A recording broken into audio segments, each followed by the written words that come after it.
આપ સર્વોને હેતપૂર્વક જય શ્રી સ્વામિનારાયણ। આજની સત્સંગ કથા વાર્તા નિજ મંદિર સાવરકુંડલા। આ પવિત્ર શ્રાવણ માસમાં આપણે સત્સંગ કથા વાર્તાના માધ્યમે શીતલા સાતમ ના પર્વની કથા વિશે વિગતવાર જાણીશું। શીતલા સાતમનું વ્રત અને મહત્વ। શ્રાવણ વદ સાતમનો તહેવાર શીતલા સાતમ તરીકે ઉજવવામાં આવે છે। જે વ્રતધારી સાધન પૂજા અને કર્મ પૂજાનું મહત્વ સાચા અર્થમાં સમજી જે પૂજા વિધિ કરે છે તેમના ઉપર આદ્ય શક્તિ શીતળા માતા અતિ પ્રસન્ન થાય છે અને આજીવન શીતળતાની સુખદ અનુભૂતિ થાય છે। સાતમના આગલા દિવસને રાંધણ છઠ કહે છે। રાંધણ છઠના દિવસે રાંધી લીધા પછી બહેનો સગડી ગેસના ચૂલા વગેરે સાધનોની પૂજા કરે છે અને બીજે દિવસે એટલે શીતળા સાતમને દિવસે પ્રાતઃકાળમાં ઉઠી ઠંડા પાણીએ સ્નાન કરી સગડી કે ચૂલા વગેરે લીપી ગુંપી તેમાં આંબો રોપીને કૃતકૃત્ય બને છે। આ દિવસે ચૂલો કે સગડી સળગાવવી નહીં, આખો દિવસ ટાઢું ખાવું અને શીતળા માની વાર્તા સાંભળવી અથવા વાંચવી।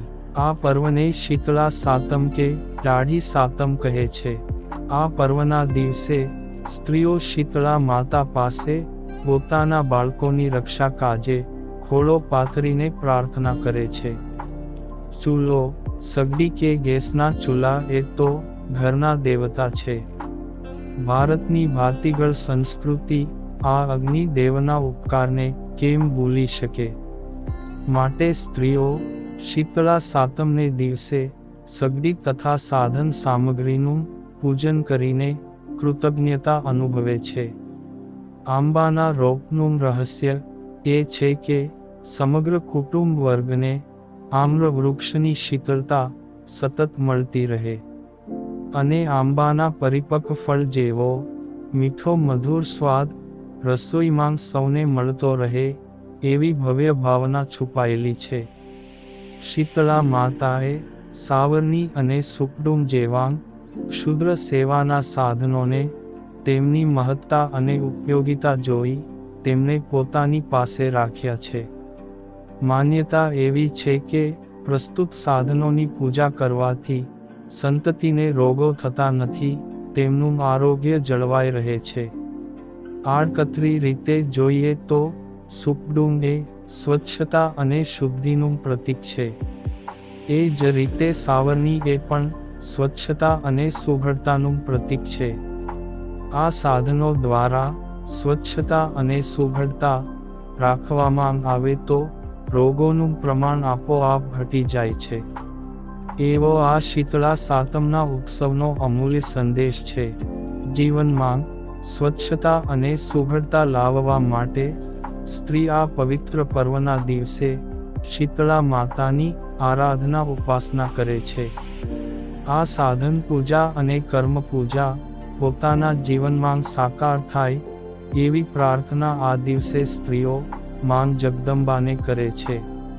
શીતળા માતાની ક્ષમા, સહનશીલતા અને ઔદાર્ય અજોડ છે। વ્રતધારી સ્ત્રીઓ માં શીતલાને આજના પવિત્ર દિવસે પ્રાર્થના કરી પોતાની મનોકામના પૂર્ણ થાય એમ ઈચ્છે છે। શીતળા સપ્તમી વ્રત કરનાર વ્રતીએ આદ્ય શક્તિ શીતળા દેવીની પ્રાર્થના કરવી જોઈએ। શીતલાયાય નમઃ એ મંત્રોચ્ચાર કરી દેવીની સ્થાપના કરવી। દેવીનું પૂજન કર્યા પછી સાત ગૌરીની પૂજા કરી સાતેય ગોયણીઓને પ્રેમપૂર્વક જમાડવી। શીતળા દેવીનું શીતળા સપ્તમી વ્રત કરનાર સ્ત્રીને કદી વૈધવ્ય આવતું નથી। આ વ્રતને વૈધવ્ય નાશન વ્રત પણ કહેવાય છે। વ્રતની વિધિ: શ્રાવણ વદ સાતમના દિવસે સૌભાગ્યવતી સ્ત્રીઓ આ વ્રત કરે છે। વ્રત કરનારે સવારે વહેલા ઉઠી ઠંડા પાણીથી નહાવું તથા આખો દિવસ ટાઢું ખાવું। આ દિવસે ચૂલો સળગાવવો નહીં। દીનો દીવો કરી શીતળા માતાની વાર્તા કરવી. આ વ્રત કરવાથી ધનધાન્ય, સંતાન અને સૌભાગ્ય પ્રાપ્ત થાય છે. અને હવે સાંભળીએ વ્રત કથા. એક ગામમાં દેરાણી જેઠાણી તેની સાસુ સાથે રહેતી હતી. બંને વહુઓના ઘરે દેવના દીધેલા એક દીકરા હતા. મોટી વહુ ઈર્ષાળુ હતી, જ્યારે નાની બહુ ભલી, ભોળી અને પ્રેમાળ હતી. એક વખત શ્રાવણ માસમાં રાંઘણ છઠનો દિવસ આવ્યો. સાસુએ નાની બહુને રાંઘવા બેસાડી. નાની બહુ મધરાત સુધી રાંઘતી હતી. એટલામાં ધોડિયામાં સૂતેલો છોકરો રડવા માંડ્યો. આથી બધું કામ પડતું મૂકીને વહુ છોકરાને લઈને જરા આડે પડખે થઈ અને થાકના લીધે જોત જોતામાં ઊંઘી ગઈ. ચૂલો સળગતો હતો. મધરાત પછી શીતળામાં ફરવા નીકળ્યા. તેઓ ફરતા ફરતા નાની વહુના ઘરે આવી પહોંચ્યા અને ચૂલામાં આળોટવા લાગ્યા. પણ આ શું? શીતળા માના શરીરે ઠંડક લાગવાના બદલે લાય લાગવા લાગી. તેઓ આખા શરીરે દાઝી ગયા. આથી તેણે નાની વહુને શાપ આપ્યો કે જેવું મારું શરીર બળ્યું, એવું તારું પેટ બળજો. સવારે ઉઠીને વહુએ જોયું તો ચૂલો સળગતો હતો અને પડખામાં સૂતેલો છોકરો મૃત દશામાં હતો.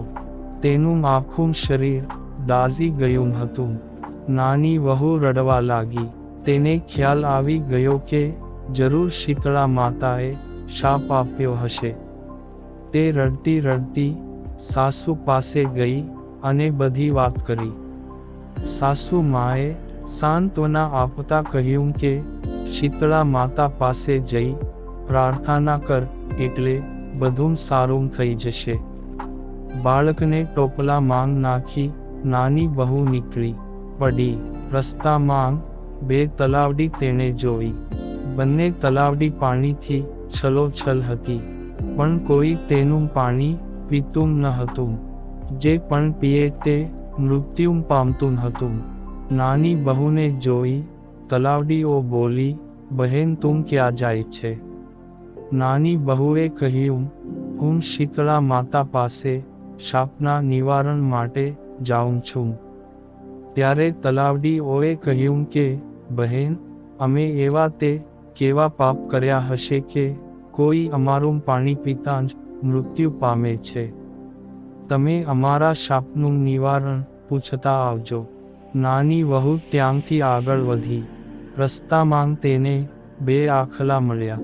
તેમની ડોકમાં ઘંટીના પડ લટકતા હતા અને બંને લડતા હતા. નાની બહુને જોઈને બંને આખલાએ પૂછ્યું કે બહેન તું ક્યાં જાય છે? વહુએ કહ્યું કે હું મારા શાપનું નિવારણ કરવા જાઉં છું. ત્યારે આખલાઓએ કહ્યું કે અમે એવા શું પાપ કર્યા હશે કે અમે સદાયને માટે લડતા રહીએ છીએ? તું અમારા શાપનું નિવારણ પૂછતી આવજે. નાની બહુ આગળ વધી. થોડે દૂર તેણે જોયું તો બોરડીના ઝાડ નીચે એક ડોશીમાં પોતાના વાળને ખંજવાળતા બેઠા હતા. વહુને જોઈને ડોશીમાં બોલ્યા કે બહેન, મારા માથામાં બહુ ખંજવાળ આવે છે, જરા જોઈ આપને. વહુ તો દયાળુ હતી. તેને ઉતાવળ હતી છતાં પોતાના છોકરાને ડોશીમાના ખોળામાં મૂકી જુઓ વીણવા બેસી ગઈ. થોડી વારમાં ડોશીમાની ખંજવાળ મટી ગઈ. તેમણે વહુને આશીર્વાદ આપતા કહ્યું કે જેવું મારું માથું ફર્યું એવું તારું પેટ ફરજો. આટલું બોલતા જ ચમત્કાર થયો. ડોશીમાના ખોળામાં રહેલ છોકરો સજીવન થઈ ઉઠ્યો. બહુ આશ્ચર્ય પામી. તે જાણી ગઈ કે આ ડોશીમાં બીજું કોઈ નહીં પણ શીતળા માતા છે. આથી તે તેના પગે પડી ગઈ. પછી વહુએ તલાવડીઓના શાપનું નિવારણ પૂછ્યું. શીતળા માતા બોલ્યા કે પૂર્વજન્મમાં આ બંને તલાવડીઓ શોક્યો હતી. અને રોજ ઝઘડ્યા કરતી હતી. કોઈને શાક છાશ આપે નહીં, અને આપે તો પાણી નાખીને આપે. આથી એમનું પાણી કોઈ પીતું નથી. પણ તું એમનું પાણી પીજે, એટલે એમના પાપોનો નાશ થશે. એ પછી વહુએ આખલાઓના શાપ વિશે પૂછ્યું. તેના જવાબમાં શીતળામાં બોલ્યાં કે ગયા જન્મમાં બંને દેરાણી જેઠાણી હતી. તેઓ એટલી બધી ઈર્ષાળુ હતી કે કોઈને પણ દળવા ખાંડવા દેતી ન હતી. આથી આ જન્મમાં બંને આખલા બન્યા છે, અને એમના ગળામાં ઘંટીના પડ છે. તું આ ઘંટીના પડ છોડી નાખજે, આથી એમના પાપ દૂર થશે. નાની વહુ ખુશી થતી શીતળા માના આશીર્વાદ લઈ છોકરાને લઈ પાછી ફરી. રસ્તામાં તેને પેલા આખલા મળ્યા. વહુએ એમની ડોકેથી ઘંટીના પડ છોડી નાખ્યા. તેઓ લડતા બંધ થઈ ગયા. આગળ ચાલતાં તલાવડીઓ પાસે વહુ આવી તેના શાપના નિવારણ માટે ખોબો ભરીને પાણી પીધું. પછી બધા તેનું પાણી પીવા લાગ્યા. ઘરે આવી તેણે સાસુ માને બધી વાત કરી. તેથી જેઠાણીને તેની ઈર્ષા થઈ. એટલે બીજા શ્રાવણ માસમાં રાધણ છઠ આવી ત્યારે જેઠાણીને થયું કે હું પણ દેરાણી જેવું કરું. આથી મને શીતળા માતા દર્શન આપે. તે રાત્રે ચૂલો સળગતો રાખી સૂઈ ગઈ. મધરાત થતાં શીતળા માતા ફરતા ફરતા મોટી વહુના ઘરે આવ્યા, અને ચૂલામાં આળોટવા લાગ્યા. આથી તેનું શરીર દાઝી ગયું. તેમને શાપ આપ્યો કે જેવું મારું શરીર બળ્યું તેવું એનું પેટ બળજો. સવારે ઉઠીને જેઠાણીએ જોયું તો ઘોડિયામાં છોકરો મૃત્યુ પામ્યો હતો. આ બનાવમાં દુઃખી થઈ જવાના બદલે જેઠાણી ઉલટાની ખુશ થઈ, અને તે પણ દેરાણીની જેમ છોકરાને ટોપલામાં લઈ ચાલી નીકળી. રસ્તામાં તલાવડીએ પૂછ્યું કે બહેન ક્યાં જાય છે? જેઠાણીએ તો મોં મચકોડતા કહ્યું કે તમારે શું પંચાત જોતી નથી કે મારો દીકરો મરી ગયો છે, અને હું શીતળા માતાને મળવા જાઉં છું. તલાવડીઓએ કહ્યું કે બહેન, અમારું એક કામ કરતી આવજે ને. પણ જેઠાણીએ તો તરત જ ના પાડી દીધી. આગળ તેને 2 આખલા મળ્યા. તો જેઠાણીએ આખલાઓને પણ તેનું કામ કરવાની ના પાડી દીધી. આગળ જતા ઝાડ નીચે ડોશીમા સ્વરૂપે શીતળા માતા માથું ખંજવાળતા બેઠા હતા. તેણે આ જેઠાણીને માથું જોઈ આપવાનું કહ્યું, તો તેણે ગુસ્સે થઈ ના પાડી દીધી, અને કહ્યું કે હું નવરી છું કે હું તારું માથું ખંજવાળ્યા કરું? જોતી નથી મારો દીકરો મરી ગયો છે?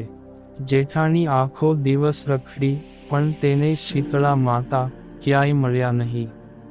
આથી તે રડતી રડતી ઘરે આવી.